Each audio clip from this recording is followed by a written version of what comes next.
if it's working. Okay.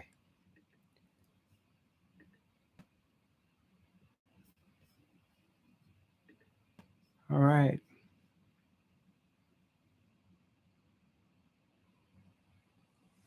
Yeah, well, welcome to the 5D Academy of Higher Consciousness. I'm Zarathustra and broadcasting live from Los Angeles. Um, Today's topic, we're going to be talking about avatars, angels, guides, and the higher self. This is a very interesting topic. I look forward to getting into it with you. It's something's coming up for a lot of people, and anyone who's on spiritual path um, is aware or in contact with um, this concept, this idea. So, and there's a lot of talks about it. There's a lot of people refer to it all the time, and there's also a lot of confusions around this area, and it's very easy to get lost into it. And so we're just going to put some light on it, and hopefully clarifies some of your questions and at least helps you to understand things better. As always, I mean, for those of you who are not familiar with the 5D Academy of Higher Consciousness, um, maybe if you're for the first time viewing this on YouTube or Instagram, so I'm just going to give you a very quick lowdown. Basically, I can communicate with those who are on our system via the Zoom, and you can register through our website, which is zarathustra.tv, and then on the academy part, and then you can come to our system. I can see you, you can see me, and we can communicate with each other directly. It's very difficult for me to jump in from the Zoom to YouTube or on Instagram and be able to answer everyone's questions because I have to switch platforms. So it's much easier for me to just stick to one thing, which is the Zoom. For the moment, what we're going to be doing is we're going to do a simple meditation. Those of you who've been with me are familiar with what we're doing, but for those of you who are new, meditation is a very simple thing to do. It's a natural state that we enter in and out of it throughout the day. And most of the time, most people around the world who are not familiar with meditation, they're not aware of it. So they're not aware that they may be meditating or be in that place. And but it happens. It's a natural state of our being meditative.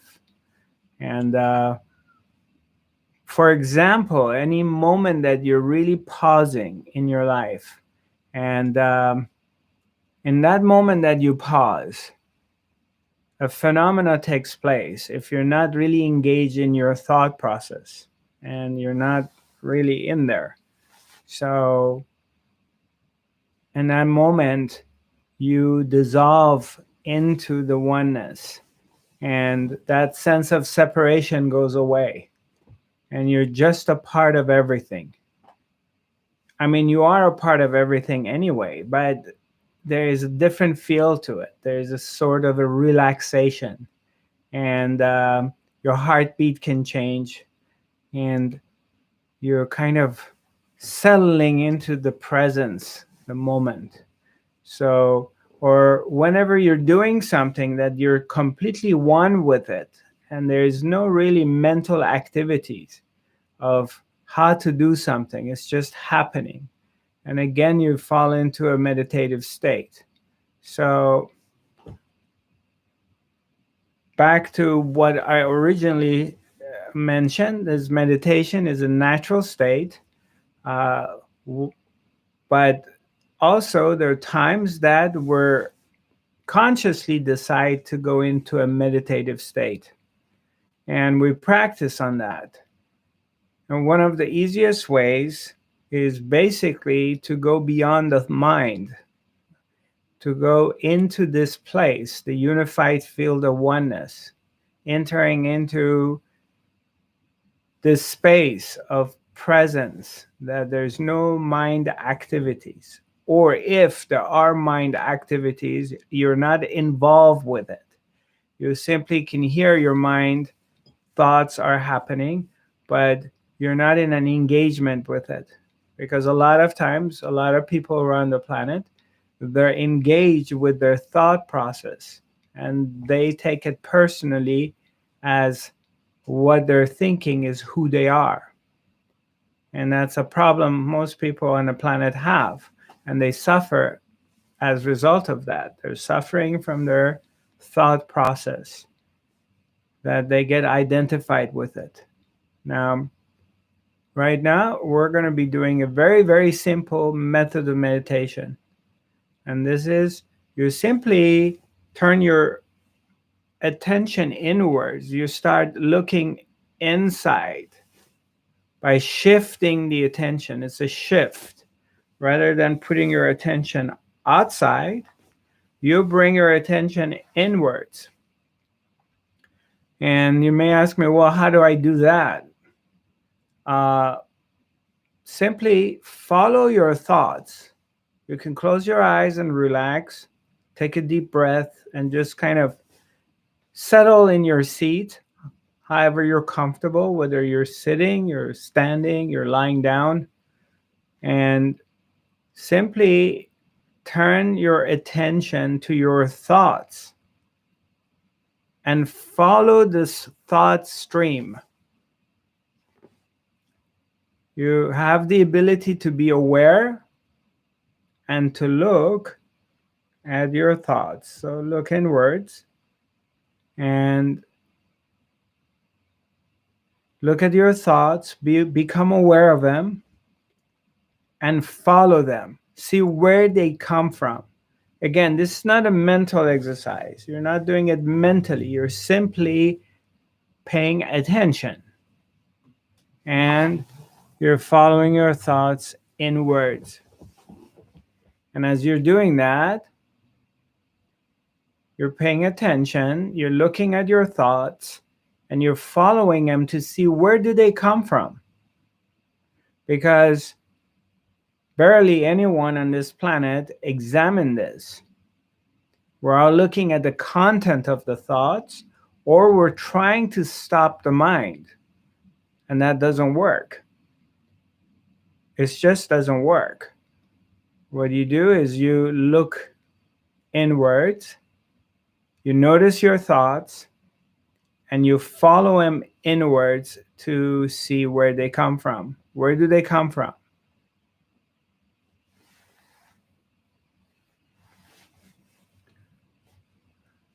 And as you're doing this,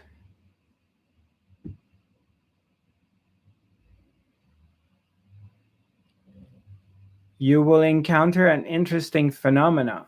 Your mind goes into silence. You'll discover yourself sitting, closing your eyes, breathing naturally,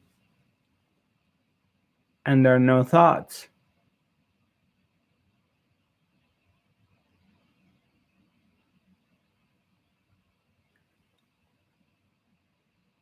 Congratulations, you're meditating. You're in a state of meditation.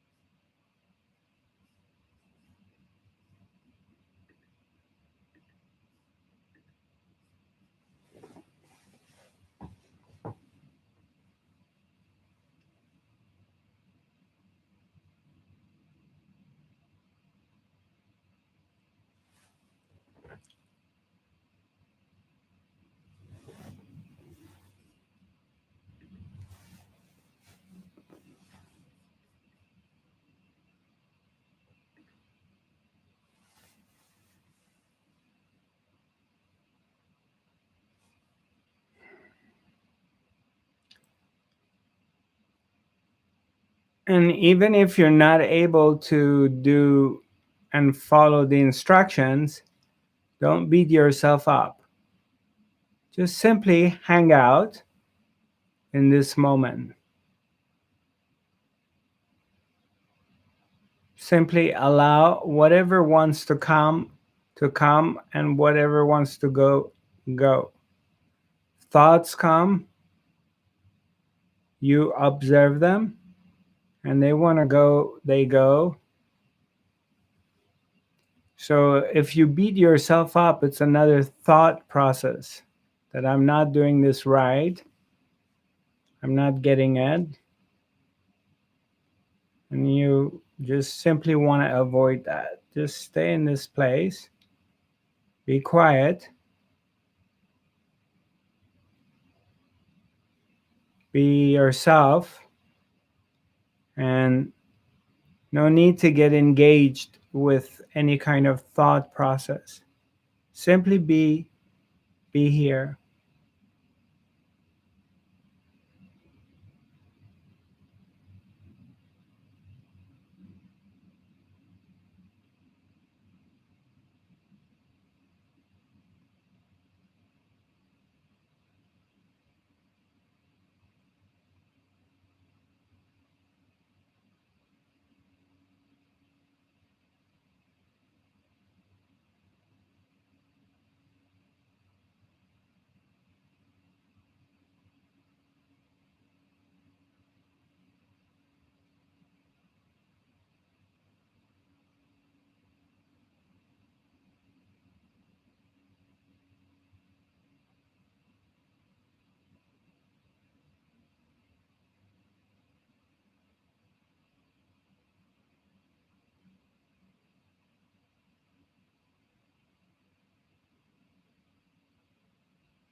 Simply enjoy being here without an effort, hanging out in this moment, in the presence,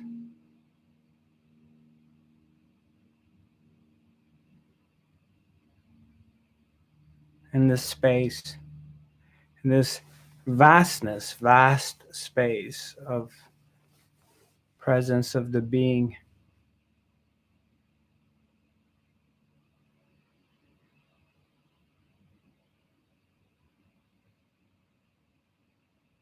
Without trying to accomplishing anything, you are naturally exercising your natural state, your presence of being. You are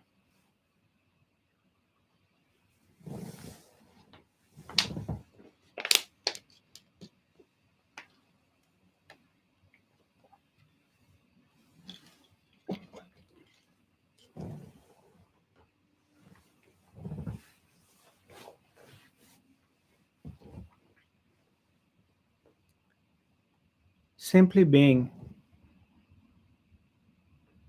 not being this, not being that, not being spiritual, not being non spiritual,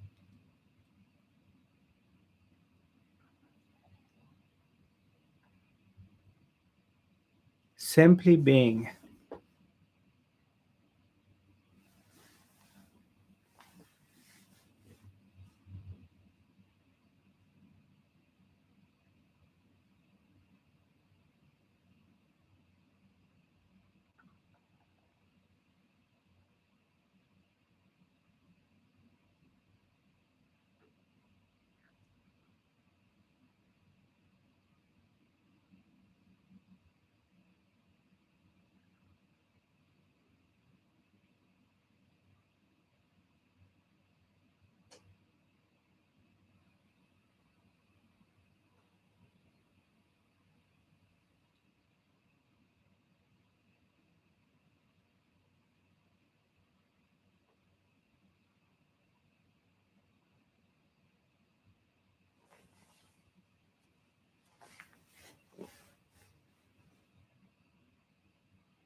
As some of you may be experiencing, as you are quiet, the deeper you go within yourself and you're in a deep state of silence,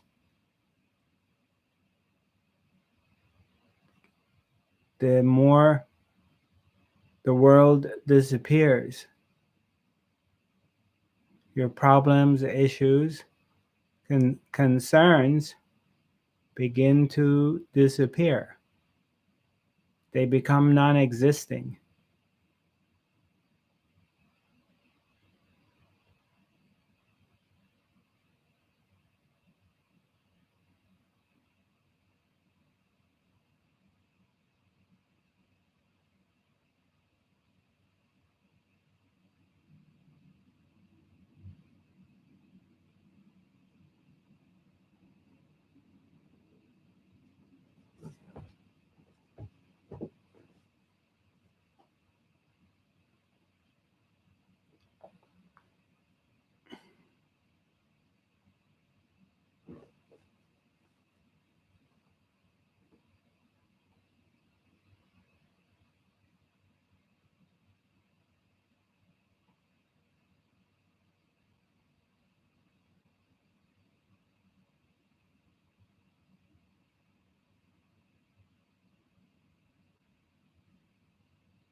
Slowly, slowly come back.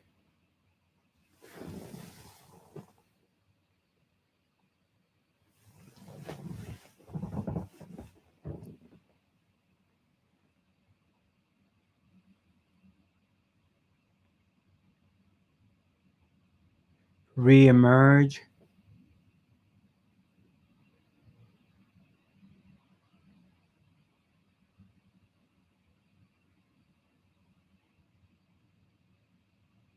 So we're shifting our awareness from the inner world to the other world.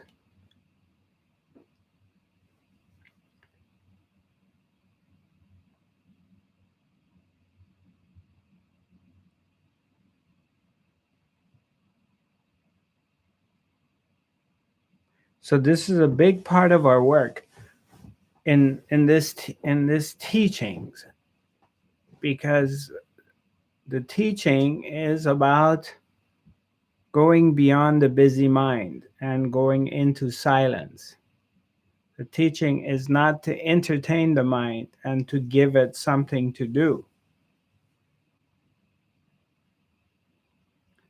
It's very different.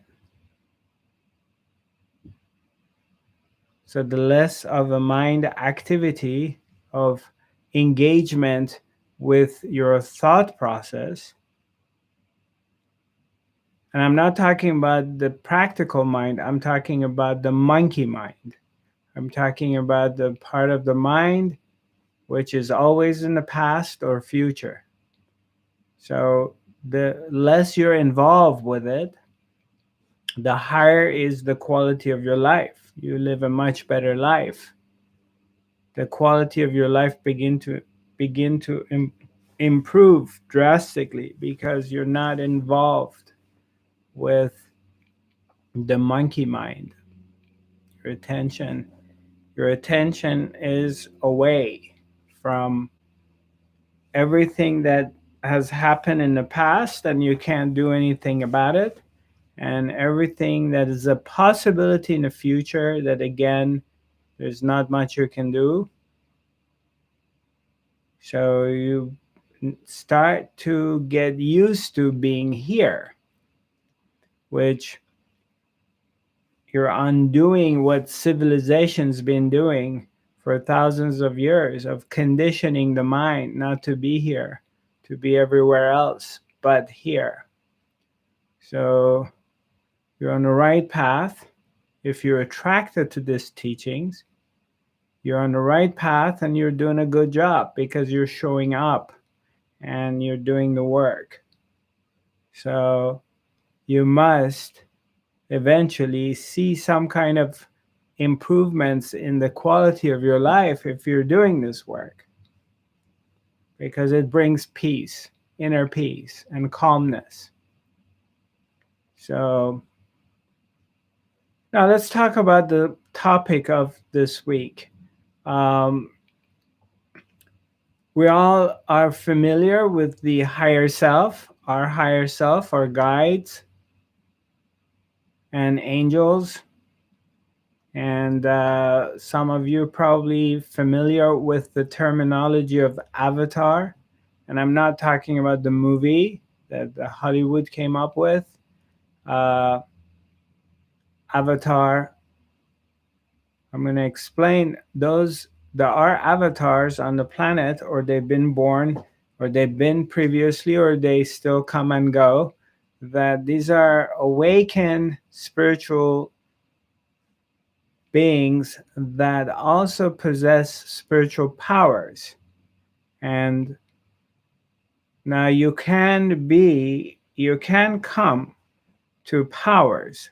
In Sanskrit, they call it siddhis, siddhi. Um, but you're not certainly awake. You can develop incredible spiritual powers, but you're not awakened. Or you can awaken and realize the self, but you don't have this kind of spiritual powers. An avatar is one that is fully realized. It's a yoni, as well as acquired spiritual powers. So, for example, let's talk about Mamritananda Mai, the Divine Mother, Amaji, the hugging mother. And a lot of you who are in this field have heard from her. Yeah? How many people have heard of Amma, the hugging mother? Okay. Amaji is an avatar. She's a living avatar right now on this planet. I've seen her, I've been around her, not for a long time, but I have seen what can come out of her and what sort of power makes itself available to her. Now, it's not that not a personal power. So it's not something that you possess and you can be proud of and take it home with you and use it anytime you want.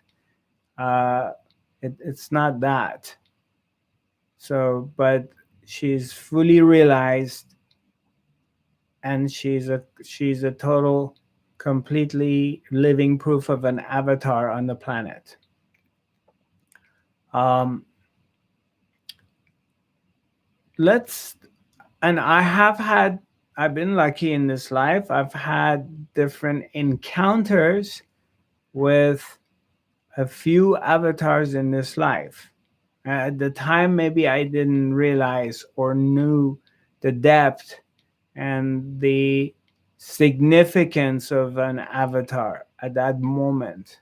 But later on, as I became spiritually more mature, I began to realize, like, wow, that was an encounter that I had, and which was a blessing, really a blessing, because not many people come across that in their lifetimes. But we can get into this later. If I forget about it, just ask me question or remind me, and I get more into it and talk about it. We talk about higher self and angels, and a lot of people can get caught into this whole thing. Guides, angels, higher self, and it can easily become an ego trip. And I've seen so many people still today, they easily fall into this trap, and their ego takes over. Like, I've have people in the spiritual circle saying, yeah, my angels.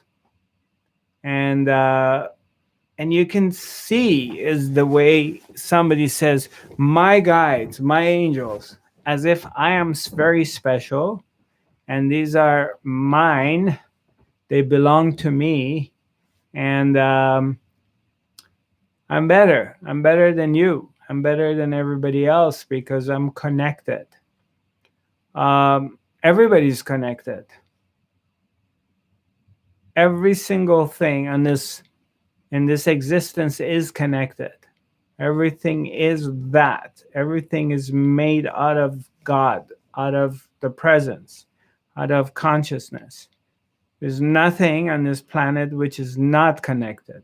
Everything is connected. And higher self, we all have higher selves.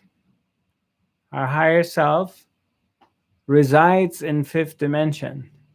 It's got, we all have one foot in fifth dimension and one foot on earth, as well as simultaneously being in different dimensions. Well, multi-dimensional beings. So this, I want to make it clear So we can remove this part and help you not be caught into this me. I am connected, and therefore it makes me better than everyone else or special. Because you're falling back into this egoic trap. And if you're not saved out of it and you don't realize it, well,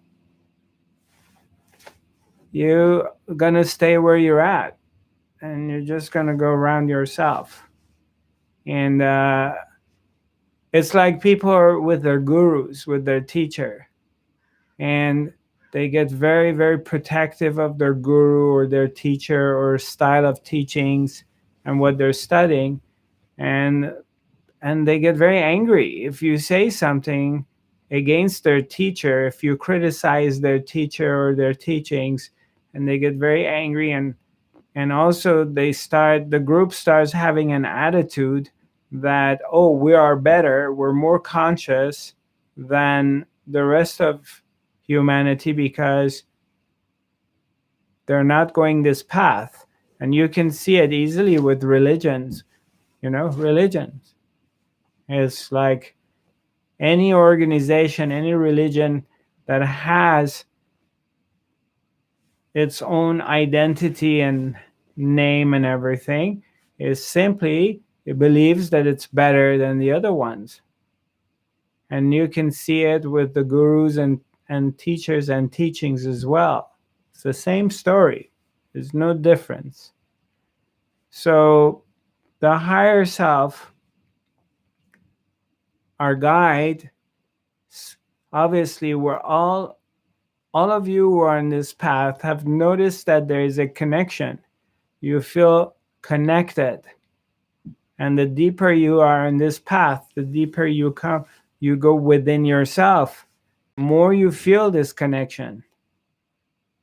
So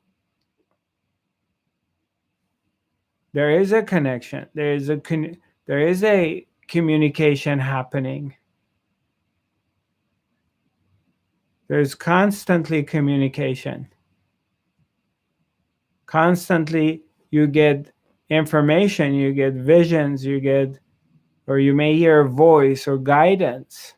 And this happens or been happening to you from your childhood. And to which degree we're noticing it and we're involved with it, it's different, of course, with everybody else. And now you may be growing up in a mainstream family, and let's say you're the one who's heard the calling, you're the one who's connecting to the higher self, which is your own self, is revealing itself to you, revealing itself to its other parts, or it appears to be that way, it looks like it. But your twin brother or sister is not feeling it and they're not there. So it depends where we are in our spiritual growth and path and evolution. Where are we at? So it's happening for you. And as you enter into the spiritual market, you're going to hear about it. And there's thousands of books about higher self and guides and angels. There's schools. Actually, you can go to schools to get a certificate for becoming an angel or connecting with angels. I know people who are either teaching it or have participated in angel schools. So, do angels exist? Is there something such as angels? Some of us have seen angels. Some of us have been in touch with angels. Some of us feel them, hear them. Obviously, there is an existence of some sort of higher power or some sort of intelligence that identify itself as angels. I mean, I've had 5 near-death experiences and many, many dangerous situations that I put myself into. And definitely there has to be, or there has been something that has protected me up to this point. Something, something, some, we can call it angel, has definitely been watching me and keeping an eye on this man, this boy, from getting himself killed or dismembered. Something is something's there.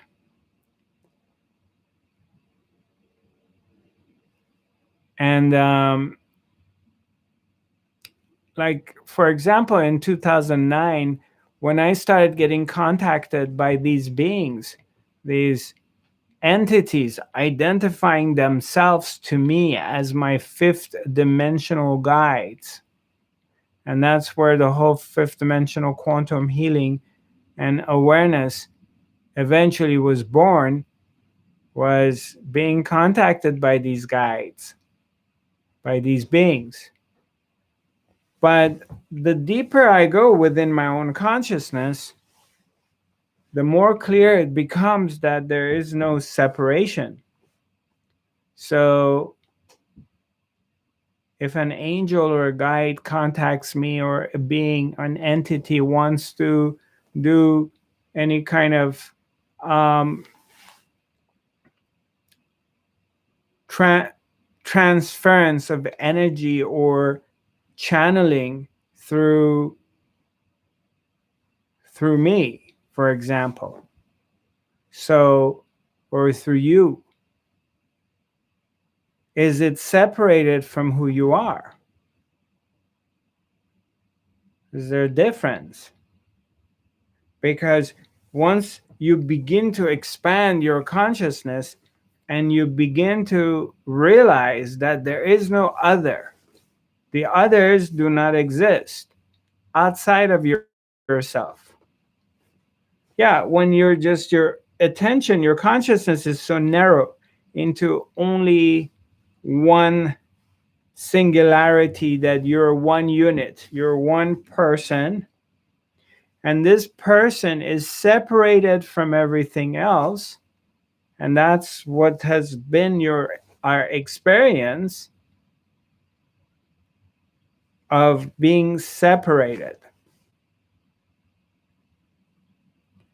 Naturally, when you experience that, and so there's others, and they exist, and they're there to hurt you or invade your space, whatever it is, you have to protect yourself from others. And there are times that they hurt you, or they violate you, or they enter into your space. But as you are expanding your consciousness, you begin to see that there is no such a thing as others. There is no others. They don't exist. We have a couple visiting us from Iran. Hi. Nice to see you. I saw your message. Let's see. Can you we talk after I finish, and then I'll say hello to you. Okay? You understand? Welcome. Welcome. خوش آمدید. بعد از اکادمی، آخر اکادمی باهاتون صحبت میکنم.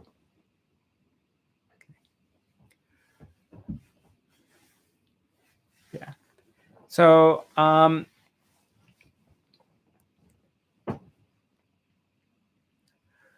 If there, okay, there's no others, there's nothing outside of you. Everything is you. Everything is part of you. It's like, is my hand separated from me? You know, is this finger, you know, is separated from me? And does this hand is going to come after, let's say, my face, or going after this other hand? This hand wants to kill this hand. Everything in the body is a part of the one thing, the functioning of the physical body, the eye, the hair, the ears, everything. It's all part of the one. So when you start to open up and start to see and finally break through the box, break through this level of individuality and in separation, you begin to open up and see. And obviously sometimes you may get a glimpse of the vastness, but for most of us, there's no way you can understand it because it's too much. So but you start getting glimpse of the oneness, then your higher self is your angels and guides are from the same oneness.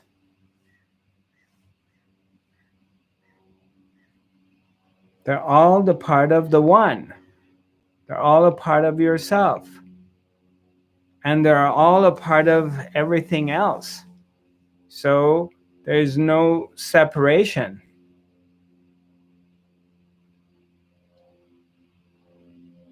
Does this make sense to anyone? Yeah? Just want to make sure we understand this part before I go forward. Let me check our YouTube friends just for one moment. See what's going on here. Okay, I don't know. I don't see any comments here. Okay. Or if there are, I don't know where to find them right now. But anyway, so now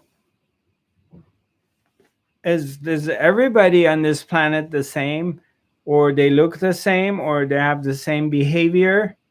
No. So there's different expressions of the absolute. There's different expressions. Everybody looks different. They have different characteristics and likes and dislikes and path and destiny, the way we live. And the same thing is with the guides and angels. They have different flavor to them, just like there's different flavors of human beings.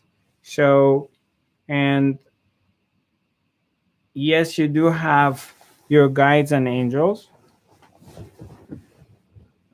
but they're all part of the oneness. They're not separated. Your angel and guides are not separated from mine. My guides are not better than yours. It's all a part of the same oneness. Because at the end of the day, God is the only thing that there is.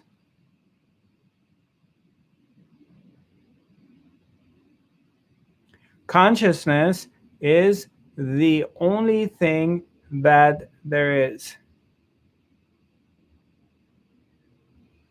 We don't have two separate consciousness. We don't have two separated gods. It's only one. The flavors and expressions are different.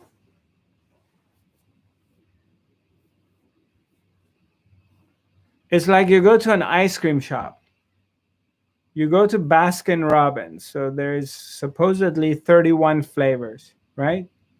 So you can have 2 scoops of ice cream. You can have chocolate ice cream. You can have vanilla. You can have strawberry.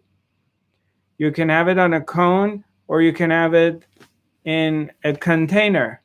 But you can have a lot of ice cream. You have a little bit of ice cream. You can have some toppings on it. You can put some chocolate on it. You can, you can put strawberries or flakes of whatever, um, nuts or whatever on your ice cream. But at the end of the day, the ice cream is the ice cream. It doesn't matter what flavor of ice cream you're going to eat. Ice cream is ice cream. You're still eating an ice cream. Does it make sense? No, they can make ice cream with dairy, or they can make ice cream with almond milk or oat milk, non-dairy kind of a milk. These days we have vegan ice cream, but it's still ice cream. You're still eating an ice cream. An ice cream is an ice cream. No matter what shape, color, flavor you put into it, or whether you're using milk or not, or less sugar or more sugar, it's still ice cream. You understand? Does this make sense? So do you think? Go ahead. Oh, sorry. Yeah, it's okay. So I love this topic, by the way, of angels and higher self. So do you think that some of the people you're talking about in the spiritual community that do get trapped in that ego trip of my angels and my guides, and you can see by the way that they're carrying themselves and speaking about it, that perhaps their consciousness is just having that very first breakthrough of communication, of they discover something, I don't want to say outside themselves, but they have that first awareness. And so they forget it's not my angels and my guides, our angels, our guides, because it's all part of the one. Just kind of like how people, maybe Christian or people discover just Jesus. They're not aware of all the company of heaven, all the ascended masters, that Jesus is just one of the many facets of the ascended masters of God, right? So it's kind of like in their excitement, they get confused. And that's where they get on that trip of my guides, my angels, because they're discovering their own connection with it for the first time. So it gets maybe like over personalized. Is that what's going on there? Is this Rachel? Yeah, hi. Yeah, hi. Hi, Rachel. Yes. That is part of it. But the other part of it is we go back to the ancient teachings of Advaita Vedanta, which today's come to the 5D quantum awareness, is that it's a personalized, it's a me. The problem comes with me. So we'll go back to the very basics. As long as there's a notion of me, there's a feeling that there's a me separated from everything else, then these are my guides. But when the me begins to disappear, when I start to realize that there is no me separated, then also the guides, I can no longer claim it as mine. So, yes, what you're saying is true and correct, and I agree with it. So, a vast majority of humanity who's on spiritual path still is operating in this other level, in this level of separation.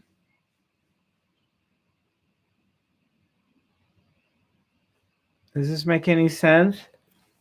It does. And I think the problem is, like you said, just even the word my instead of the angels, the guides, just like there's the whales or the birds. It's not my birds. It's all of our birds. We're all on the planet together, right? Same Yeah, thing? exactly. Exactly. So when you start, the shift happens, you start to recognize that.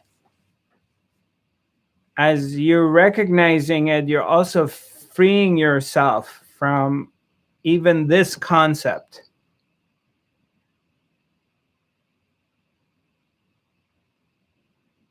You know, it's like freeing yourself from this, being caught in this um,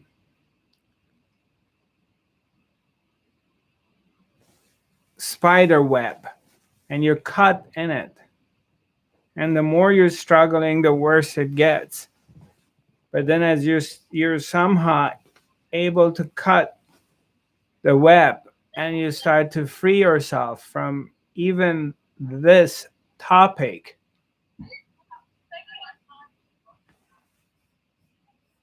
Because, like, when you unpersonalize it, what you're saying is you just accept it as everyday truth. So, like, by instead of giving it all this power of my angels and my guides, you relax into the truth that that's just a given for everybody and it's always there.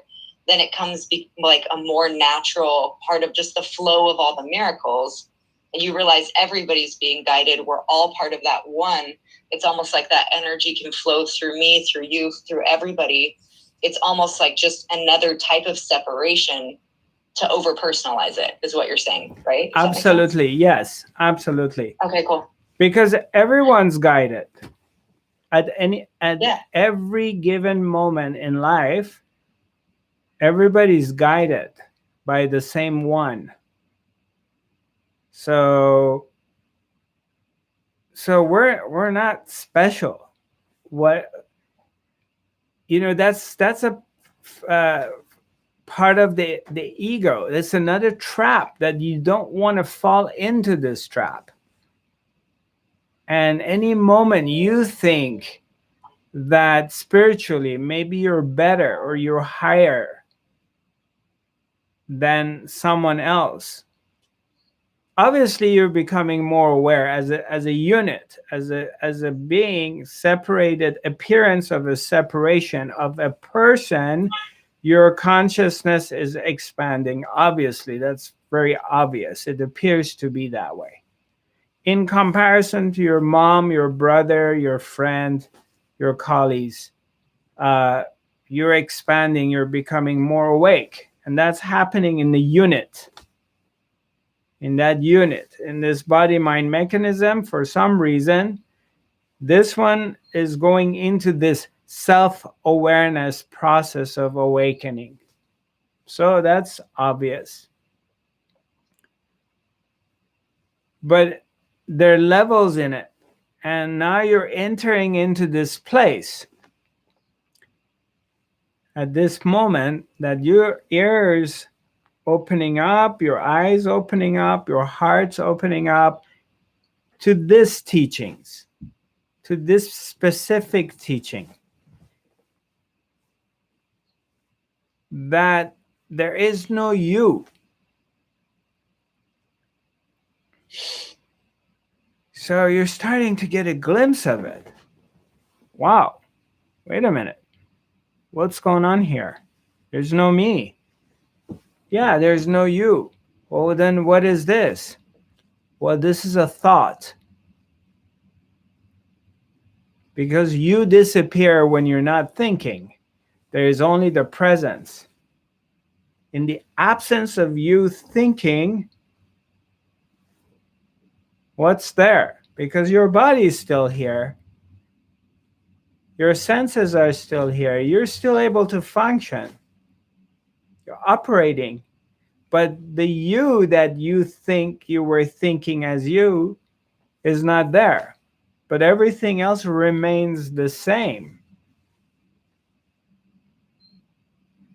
So you start to recognize that. This is the beginning of it. You start to recognize it. And as that recognition starts to settle, it takes time. It takes time to get to that point. Some of us, maybe we been around for God knows how many times, recycled or not recycled, and now we're here. So then we're getting exposed to this teaching.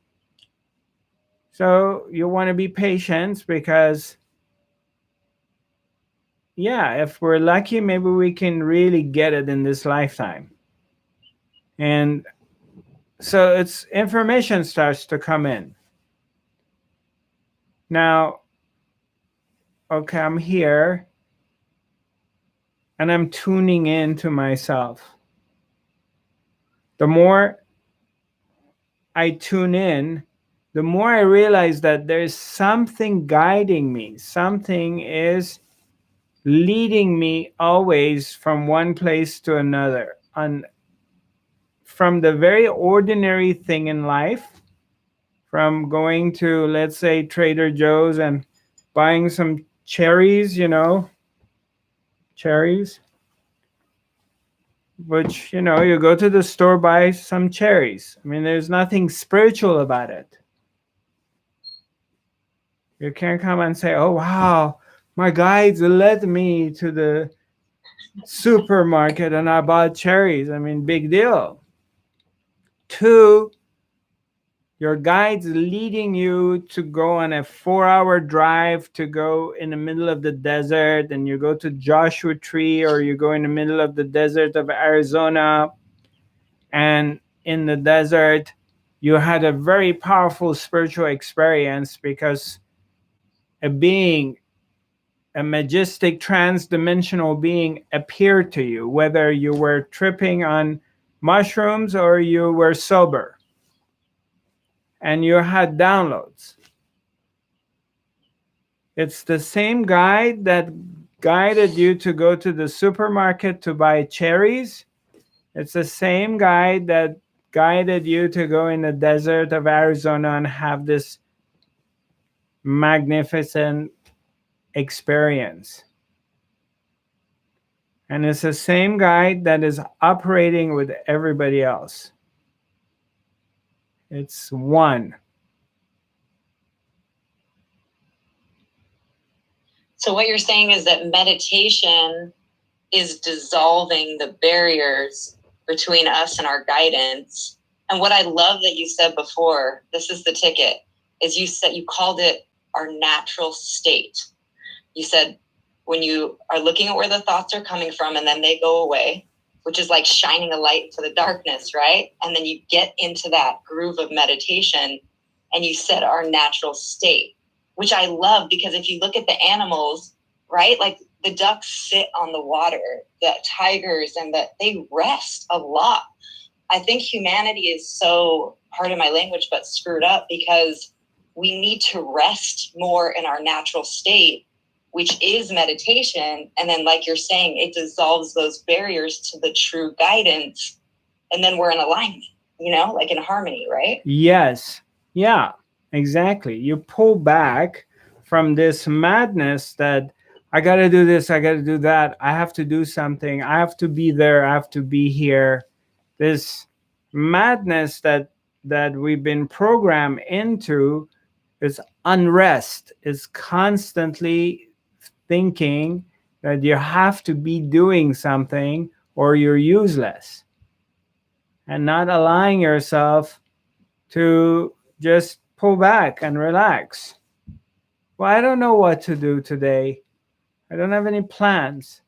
Okay, cool, fine. Just rest, relax, lie down on the couch, and take a nap.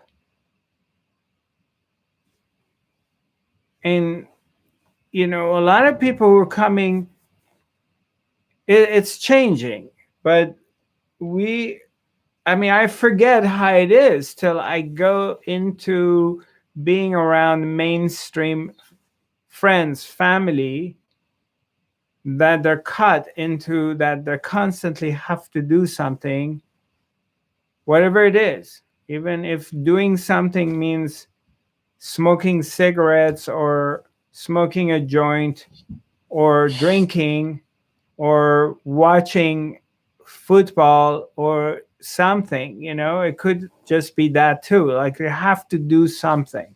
You can't just chill out and not do anything. And yeah, I mean, my body mind mechanism is designed that I like to be active, but in the meantime, I recognize that sometimes that's not what's happening. Existence brings you into this place. You don't, let's say, I don't have much energy today. I don't feel like it, or I don't want to talk to anyone. It's like existence is putting you in this place of just hanging out, just being. And yes, what you said is correct. This meditation is about reminding you of your natural state. And you brought up another interesting thing you said about the animals. Yeah, if you have anyone who has pets, you can see a lot of the times the cat, the dog, they're just lying around. They're resting.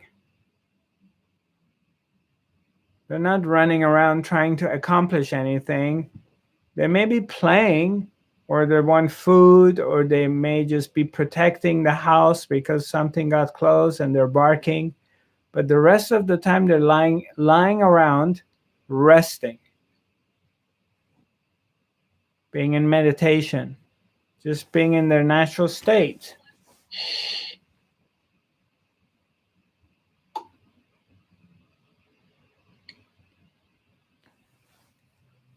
No, it's funny. It's right what you said about the mainstream. And it's for so long, I was thinking my life, I'm going to have this big spiritual breakthrough where I see God has just been utilizing my unit as like an example of that rest. Like, I've been guided to meditate in all of these public places, right?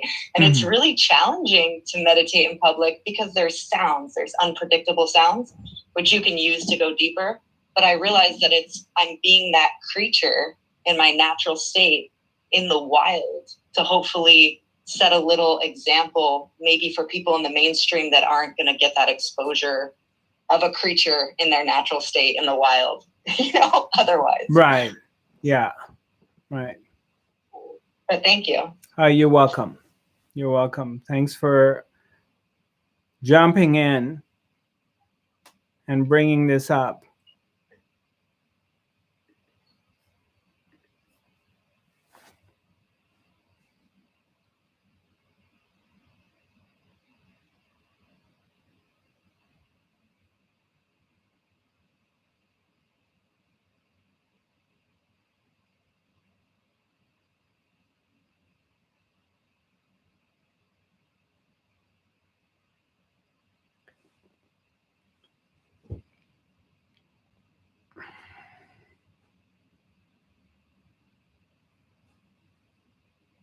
Yeah, you're always guided. Some of you may come and say, "Well, I don't really feel connected, or I don't feel like the presence of angels, or I don't see them, or I don't feel something's touching me," or but something is guiding you. Something has guided you to be here to hear what we're talking about. Something has guided you all of your life. Look at all the dangerous moments in life that you've been in, all the ups and downs you've gone through, all these moments that you were in desperation, and then all of a sudden, in the last moment that you're totally desperate, someone showed up, something has happened, and you've been bailed out. So many moments, like you're driving in the middle of nowhere and your car breaks down, and you're desperate, you don't know what to do, the cell phone doesn't work, and somebody pulls over and comes and helps you. That's an angel. Angels don't have to have wings or look in a certain way. you have encountered at moments people that they've really impacted your life, or they helped you short term, long term, and you can give it the angelic qualities, like they've been an angel in your life in that moment. They're part of yourself, they're part of your higher self. It's all it's all the oneness, all of it. It's all a part of the one. Even the parts that is dark, is not pleasant, or somebody appears to hurt you or damage you, they're parts of your own self. It's a part of the oneness.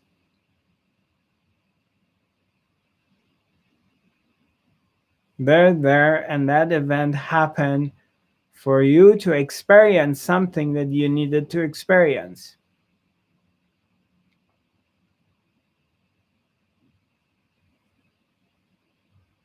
It's all part of the one. And as you realize that, the more deeper you go into it, the less you're going to live in fear.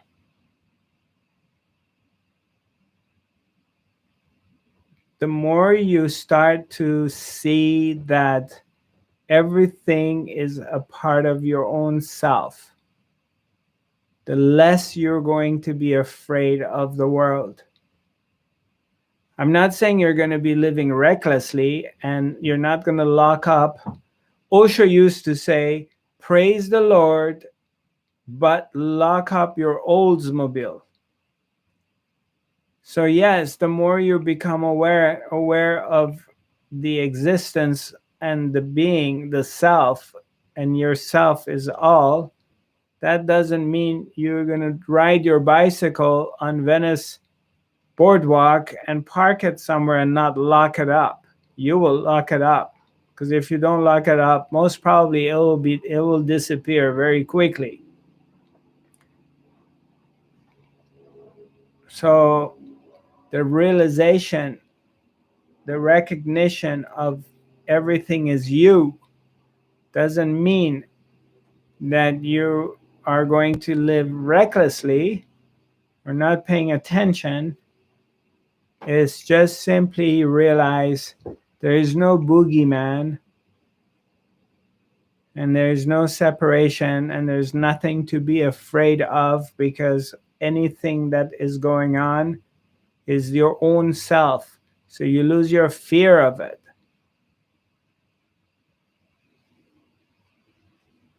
And as you lose your fear of it, that thing loses its power over you, because you're not seeing it separated. Let's say even you're captured, you're kidnapped, and they're taking you in a bunker or somewhere, and they're going to torture you or something. I'm talking about an extreme situation. Or somehow police arrested you for nothing, and they're taking you somewhere, and you're afraid because there was a mistake, or they shouldn't have arrested you. Somehow they did. But you, in that moment, you're recognizing that this is your own self. So it loses its power. You're not afraid of it anymore. Because what can your left hand do to your right hand? So the more you settle into this understanding, the more the quality of your life improves. I'm not saying life is going to be easy. Like, in this understanding, that doesn't mean like, okay, I came to this understanding, now I get whatever I want. I'm not talking about that. Or money is going to come to me very easily, or I get the love of my life. No. This understanding doesn't give you a power to manipulate things. You don't acquire a technique so you can manipulate things to go your way. You're surrendering to the way. You're surrendering to what is, and you become the way. And there's no resistance to what is. It's just surrender. And that's how it improves the quality of your life.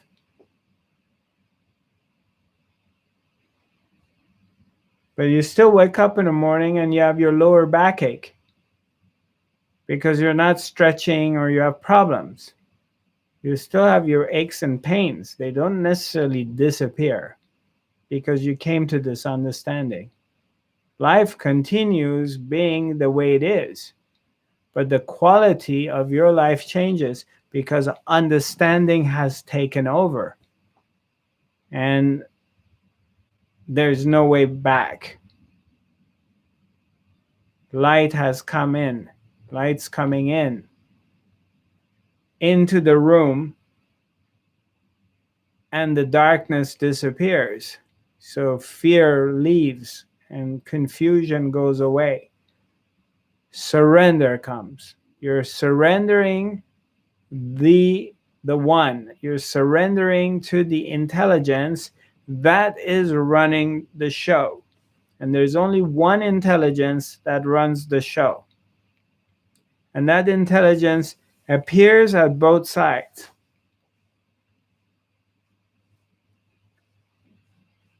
The good and the bad. And as long as you live in this dimension, which is third dimension, there is going to be a battle between the dark force and the light force. Because that's a part of this dimension. But how do you rise above it?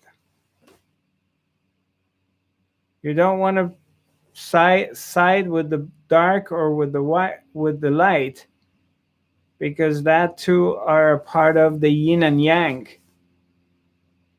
the yin and yang sign that you've seen. But you rise above that. You rise above good and bad. How do you rise above the good and bad? Is by going beyond the mind. Because good and bad is a part of the mind. It's only the mind tells you what's good and what's bad. Existence doesn't care.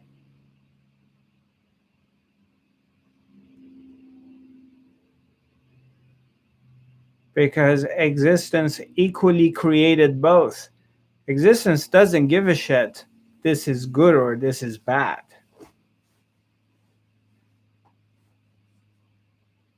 Existence doesn't care. Like, okay, there was a big tsunami and hit the coast of Indonesia and Thailand and Sri Lanka and Bangladesh, and it killed 100,000 people.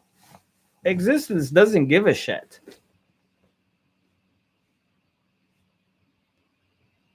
For you and I say, oh wow, that was a horrible thing happened. For existence is a natural part of its expression to create those beaches, to create that land, to create those people, and also to create the tsunami to come and kill them. It's both a part of the same, both hands coming together. They're going like this, or they're doing this, or this, or this. It's doing the dance. It's playing. It's being both sides. For a human mind is, oh, this is good or this is bad. Existence is expressing itself. So you want to move on and rise, then you have to rise above good and bad.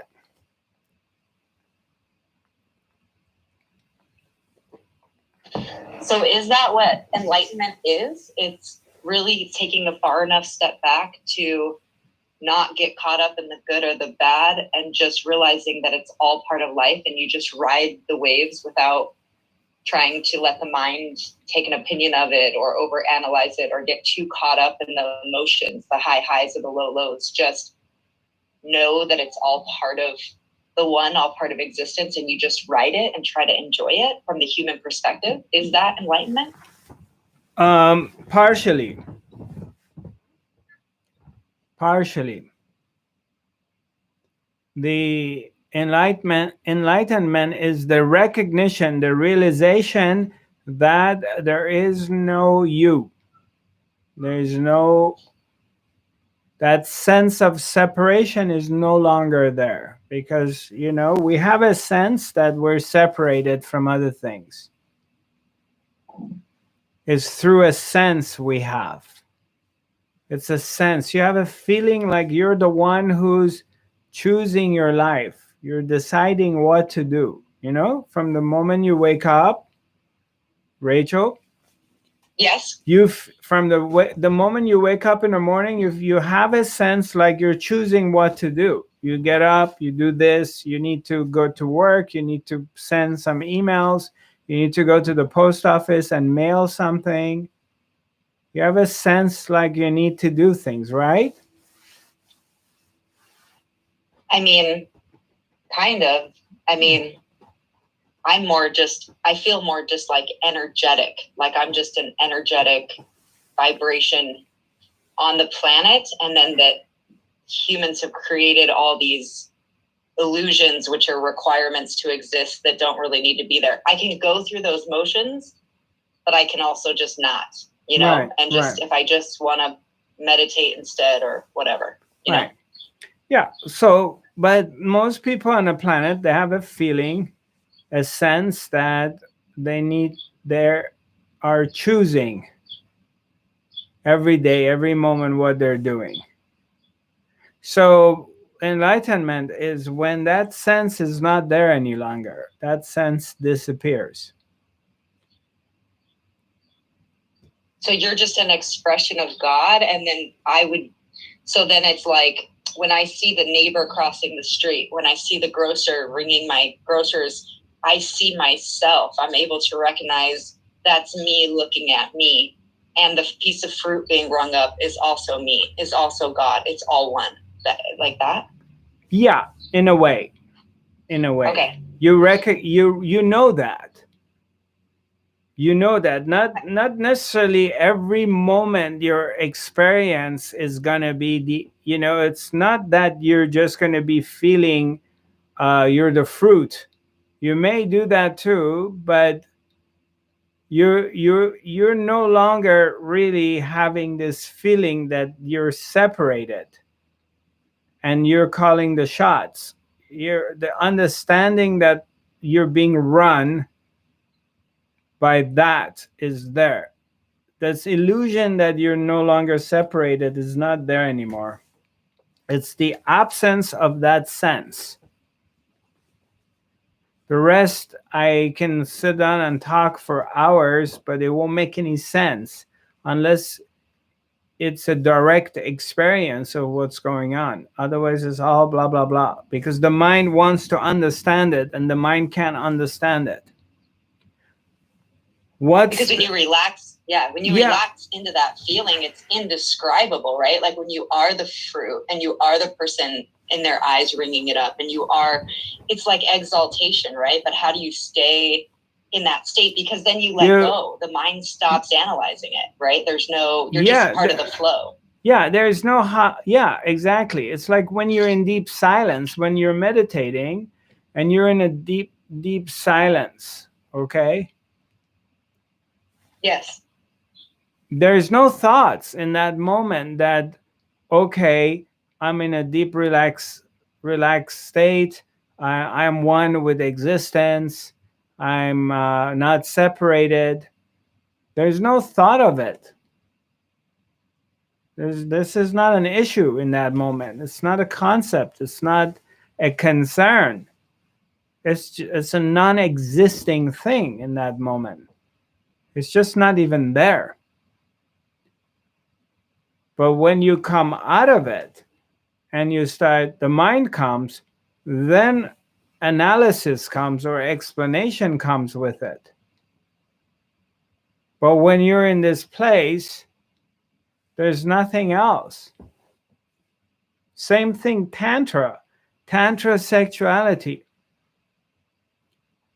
When you're in Tantra and you lose yourself in your partner. You lose yourself in the person you're doing tantric practice with, and you're in these moments of orgasm, energetic or physical. There is no story. There's no, it's not like, hold on a minute, I need to analyze this, that am I oneness or, I mean, it's like, who gives a shit?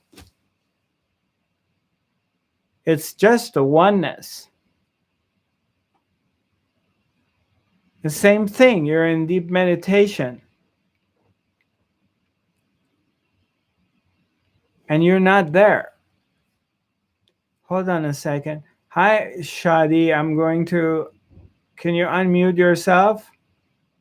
Shadi. Hi, yes. Can you hear me? Hi, nice to see you. Nice to see you too. Thank you so much. I just wanted to add to the topic and what you guys were discussing. When we say everything is one, which obviously I've also experienced it, or it's experiencing through me, then the next thing that I wanted to bring up for clarification more for myself is the mind and the thoughts and all of that becomes part of the one too. Is that correct? Yes. So when you were saying, for example, if somebody's experiencing something and the brothers, the sisters, or the family members or people around you might, be at a different, I don't know, dimension or appearing some way, that's all part of the absolute playing its part through all the vessels or vehicles, the way it's intended for whatever the plan is.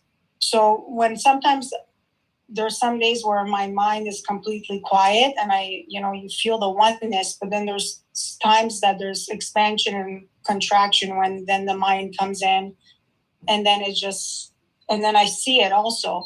But that monkey mind or the busy mind is also part of that absolute. Yes. Correct? Yes. Everything is part of the absolute. Okay. That's so one day I'm in meditation and for 1 week, everything is like full on expansion. And then I go out on the street and then I bump into somebody and now I have to converse. And then suddenly the mind comes in and then it takes over. And then I still see it. I mean, I'm observing it as, in the background, but I could see how that it plays its role. It's playing its thing through whoever it's going through, which is all one. Yes.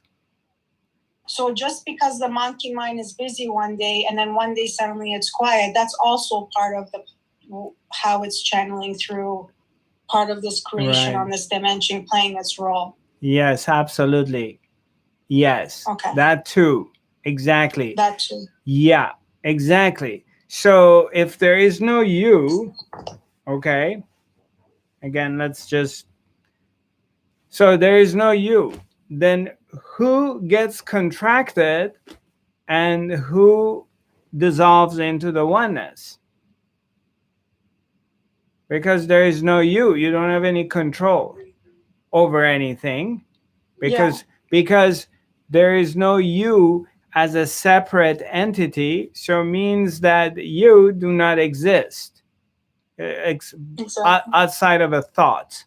It's a thought form that you picking up your identity in separation.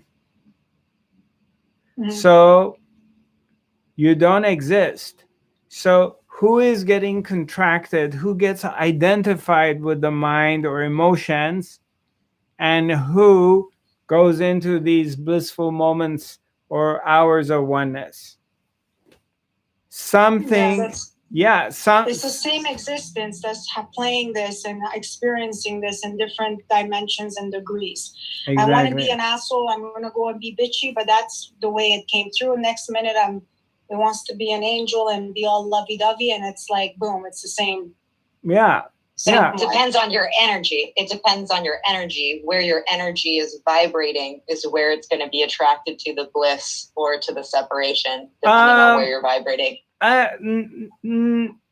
You can say it. It depends on your energy, but you don't even choose your energy.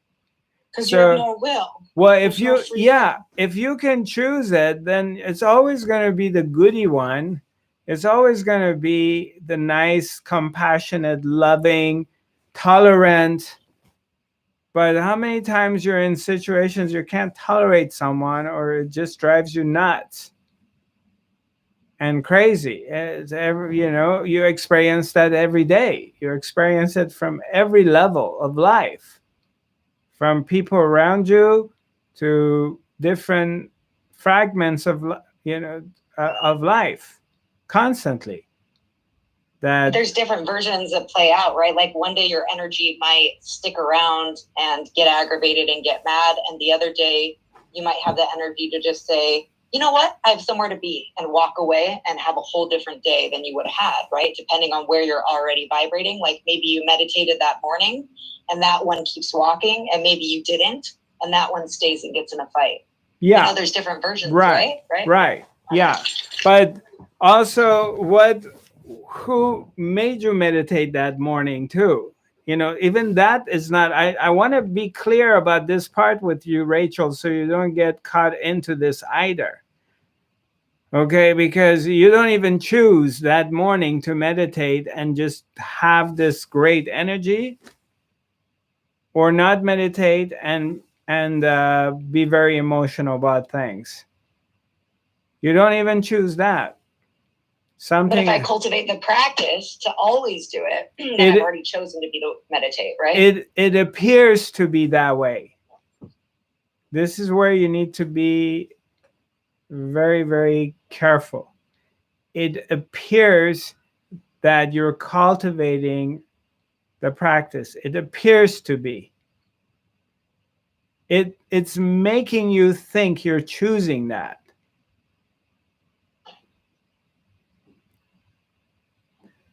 But you well, for me, can't. it's the experience. There's a difference, right? Like you go through periods of life where you don't meditate and you experience that lower vibration, and then you start meditating again and you're like, oh, I'm having, like you said, just such a higher quality of life, which is inspiration in itself to continue meditating every day. Yeah, right? but or in the moment. Yeah, but what brings you to that point to understand it? Did you gosh, study and practice, right? I mean, choosing not to go hang out and drink on the beach, but choosing to read a book or study, or in that moment of conflict, right? But hold on, trying to meditate. Hold on a second. What made you choose? What was the source of that choice? Oh, you're saying the guides. That's where the guides come in. Are we back to the higher self and the guides? Well, right? What I'm saying is you got to be careful. This part can really boost your ego and take you away from the truth where you want to get to, because you're looking for freedom. You're trying to free yourself. Am I right? No. Am I trying to free myself? Yeah. Is that the goal? No, I'm trying to set examples for the rest of humanity. I feel very frustrated to be on a planet with so many beings that are so brainwashed, and television and just all the old stories. So I'm just trying to create enough of example that maybe I'll have enough other people to hang out with, like you guys. But you guys, I don't know where you live. We're not hanging out in person. I would just like to be of a community that is more having the conversation that we're having right now, but every day, and more times a day, and maybe living on the same ground with this type of vibration. That's all I'm wanting to do. I don't know about the word freedom. I don't know about that. Okay. Yeah. Cool. Okay. Can I say something, please? Yes, sure. Rachel, I'm just going to mute you for the moment, okay? So there's no... Oh, I already muted myself. Go ahead. Yeah. Cool. So if too many people are unmuted, it's going to disturb our recording. So who is this? Andrea. Yeah. Hi, Andrea. Hi. I just want to say something. I would like to show it to you people here, because I was reflecting about everything what we were talking here together, and I find this very important. in the beginning, when I saw you, I experienced you. I was connected to you over a special sense in my heart, because I was feeling that you sense my energy with your heart. Okay. Even when you were not seeing me. And I find this very important for all of us, because we are talking. And I think we are talking here so much about everything, about knowledge. And so, because the beginning is far away from us, but the beginning is our heart together in one. And there is where we feel ourselves, and we must be able, like what Rachel was saying before, she would like to go more in contact. I think it is now the time to do this kind of things, to release all the borders that you are this and you are this. Just do what is written in our heart, what we feel, what we sense, what we want to share, what we want to give, what we feel, in our heart together. This heart feeling, because this is our nature. And then a lot of explanation will fall away, because we are coming back now to the beginning, where we are all one. And we are holding one another inside of us, in our heart, where we are, and where we never leave. We never leave from the heart of the divine. We are the heart. And this is the time now we have to sense that we are full of love. We want to connect. We want to be together as one. We want to move together as one. And I find this very important, to recognize our full divine heart, what we all have, we want to share it. It's now time for us to come together in one, to feel our movement together, to carry one another, to hold one another, because we have such amount of heart, full heart, what we carry from the beginning, and it's now time we have to share it, Yes. because we all are one part of it, from this heart of the divine. Yes. Sorry for my English, because I'm living in Germany. My English is not so complex. Well, I appreciate it. Thank you for sharing. I think it's time, because I can sense this wheeling, this crying for being together by all of us. This is the point, I think. And from there, we should begin to talk and to roll it up again from the beginning, where we are now again. Mm-hmm. Yes. Well, it appears to be happening. So we have found each other, and now we're connecting to one another, even though we're a small group. And yes. Yeah. Great. Yeah. And we have to bring these groups together, Well, I don't feel like I have to do anything. If anything wants to happen, it will happen through me. I stopped trying to make things happen, to be honest with you. You're right. Yeah. You're right. But I think the tendency is to go for it, Yeah, I understand. Right. Yeah. Because trying to put things together didn't take me anywhere. So yes. So but the point is, Zarathustra, it is already together. We are in this togetherness, Yes. Yes, we are. And here we are. Here we're connecting with one another, and we meditate for half an hour, and then we share our hearts and our ideas, our views of how we see things, and how we feel like we're planted on this planet, and what is our parts, our mission, what it appears to be. So, but I agree with you, and it's well said. And I think what is also very important, that when this hour now finish, when we off our computers, we hold this connection. This is our nature. We see meditation as a very exclusive thing, but it is always there. This is what is very important, because this is the nourishing what we can give to one another, and to the whole thing, that this will blossom like a lotus flower, Right. Well, it always begins with ourselves. So It always starts with where I'm at with myself. And then it just moves on from there. And we will see where this thing wants to go. Definitely, it's not in my hands, and I'm one of the particles of it. And we shall see where it wants to go. But wherever it goes, I know that it's in very good hands and it's exactly where it needs to be. Forget about where it goes. Again, I'm not even interested in where it goes. Um, I'm interested in right now. I mean, that's the only place that I have and I live, and it is exactly where it needs to be in this moment because this moment is perfect and I wouldn't change it with anything else. Anybody else has anything to share with us? We're getting close to our final moments. I appreciate both comments, both of you, Rachel and Andrea. Thank you for sharing your heart, your thoughts with us all. Just know that I do appreciate that.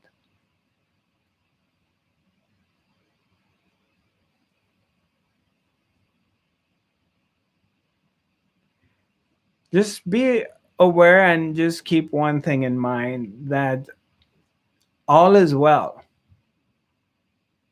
And all is well is just not a sentence. It's not something to say that to be cool, oh, all is well, all is well. Because people say that all is well as long as everything goes my way. As long as things go my way, all is well. Everything's fine. Wow, it's amazing. It's great. No, all is well specifically when things don't go my way. All is well when I don't get what I want.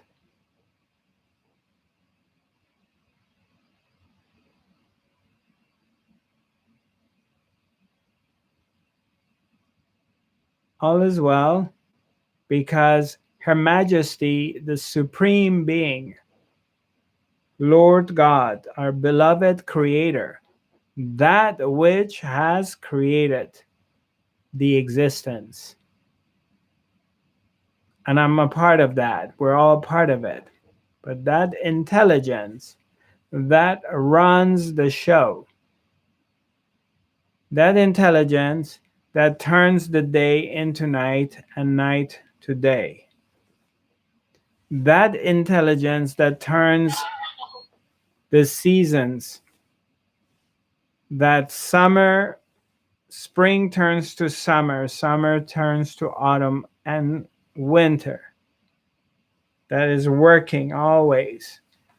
That intelligence that makes this planet, that we beloved planet Earth that we love, our home, turns around itself in such a high speed because it's turning around itself in a very fast speed, but you don't feel it.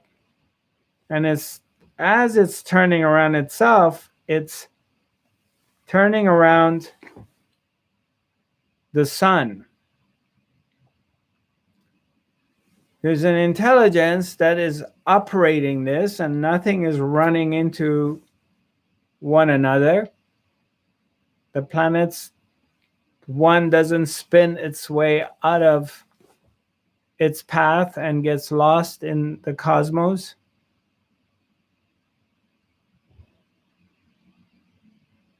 Everything is working clockwork. That intelligence that runs your body, your digestion, your nervous system, your hormones, everything is working, and you don't do anything about it. You sleep at night and your body is cleaning itself, rejuvenating, does all elimination, everything happens. And you don't do anything of it. There is something much, much bigger than you and I, and my consciousness and my limited awareness that runs the show. I call it Her Majesty, the Supreme Soul, the beloved God, the Creator, Consciousness, Yahweh, Krishna, Allah, Ahura Mazda, whatever name you like to, the Great Spirit, the Grand Spirit, as Native Americans call it, the Spirit, the Grand Spirit. That which runs the show knows what it's doing. And when I say all is well, means that I trust in that.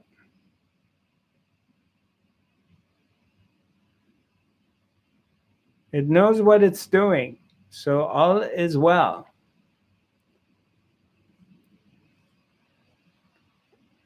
It knows what it's doing.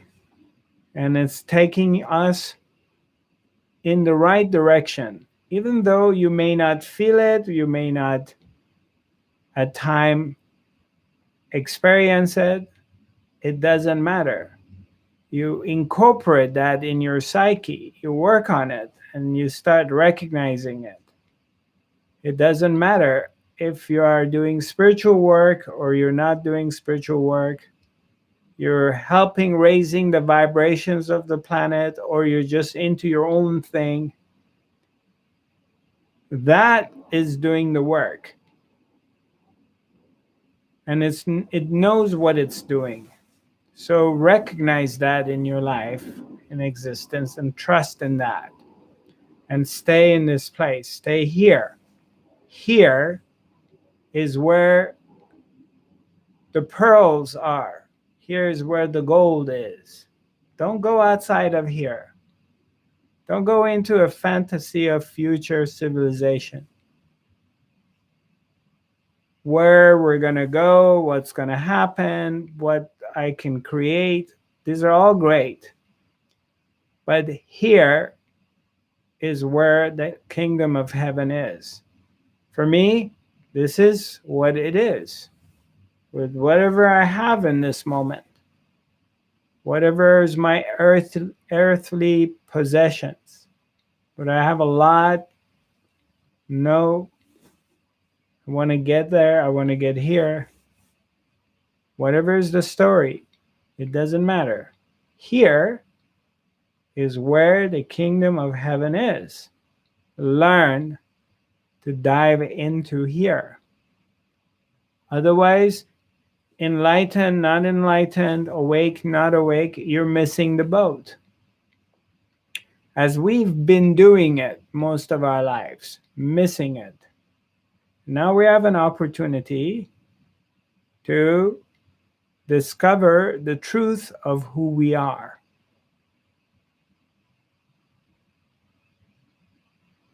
The truth of who we are. And that is, you are who you are looking for. What we're all looking for, the ultimate utopia, that idea of the oneness, of the beauty of love, it's all here within me, within you. Dive in here and recognize it, that it's here right now. It's not somewhere else. And there's nothing you need to do for it, actually. There's nothing I have to do for it. It's already built in. It's the recognition of it.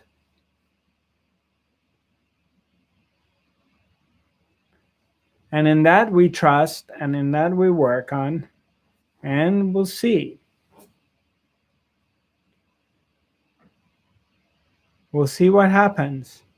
But whatever happens, again, it's the will of that. You know, there's one thing I like in like the Islamic or Arabic language and culture is they say a lot of inshallah, inshallah, inshallah, inshallah. We're going to be doing this, inshallah. We're going to be doing that, inshallah. It's God willing. That's what it means. God willing. Because unless the boss wants something to happen, it can never happen. That once that which has created the existence and you and I is the one that wills. Our wills are the ones that is willing.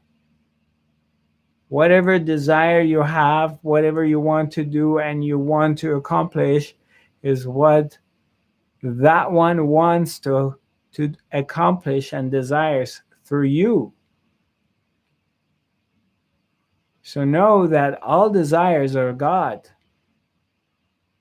Whether they get fulfilled or they don't get fulfilled, it's God who's desiring it through you. God is running you. So there's nothing to worry about.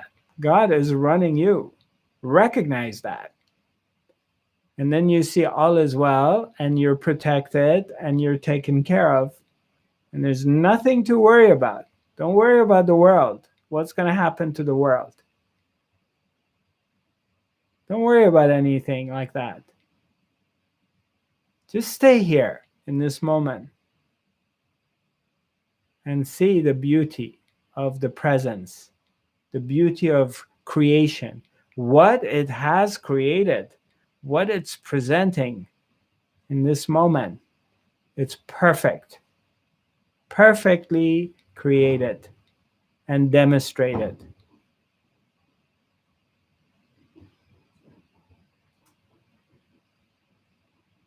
Thank you for joining me. I appreciate it. I don't believe I'm going to have an academy next Wednesday. Maybe I can do it on Tuesday instead because I believe I'm going to be traveling on Wednesday. So either I'm not sure. I'm going to make an announcement. So, but for sure, if we don't have an academy next Wednesday, we'll have one the week after.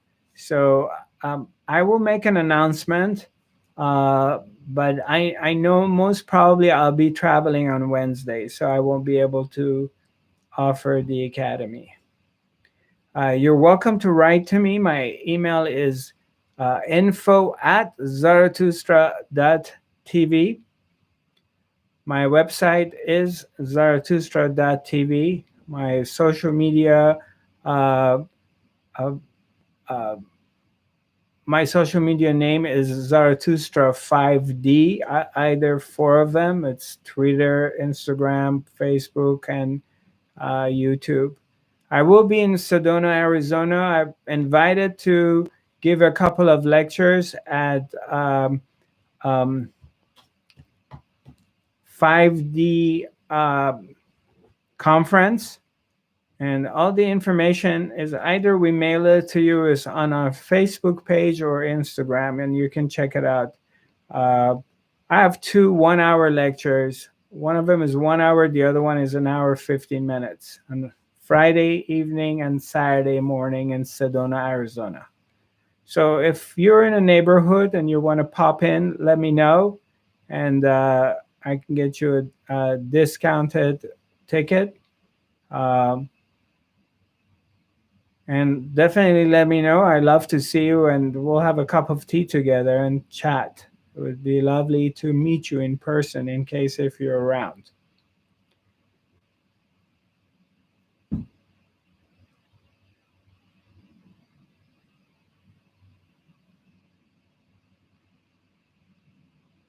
Again, thank you for showing up, and I appreciate those of you who jump in and ask questions and share your opinions. I love it, and I want to encourage you to do this in the future. Namaste.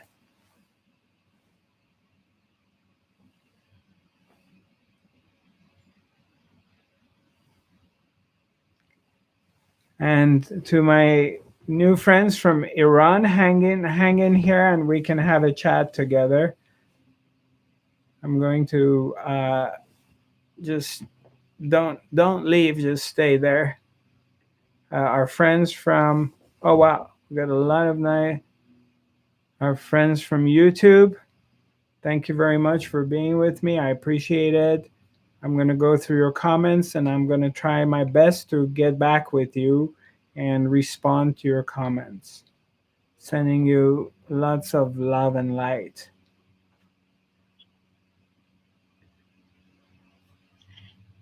من فارسی صحبت